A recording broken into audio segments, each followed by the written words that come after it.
बिस्मिल्लाहिर्रहमानिर्रहीम। अस्सलाम वालेकुम प्यारे बच्चों, कैसे हैं आप सब। आज मैं ग्रेड 1 और 2 के बच्चों के लिए उलट अल्फाज लेकर आई हूँ। आइए पढ़ते हैं। उलट अल्फाज, जिन अल्फाज के मायने एक दूसरे के उलट हों उन्हें उलट अल्फाज कहते हैं।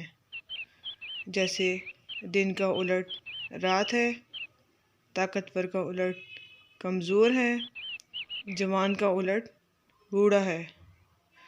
आइए एक दफ़ा फिर दोहरा लेते हैं। जिन अल्फाज के मायने एक दूसरे के उलट हों उन्हें उलट अल्फाज कहते हैं। दिन का उलट रात, ताकतवर का उलट कमज़ोर, जवान का उलट बूढ़ा। बच्चों, यहाँ पर अल्फाज उलट लिखे हुए हैं कुछ, आइए पढ़ते हैं। अमीर गरीब, अच्छा बुरा, ज़्यादा कम, शाम सुबह, मर्द औरत, सर्द गर्म। एक दफ़ा फिर दोहरा लेते हैं। अल्फाज उलट, अमीर गरीब, अच्छा बुरा, ज़्यादा कम, शाम सुबह, मर्द औरत, सर्द गर्म।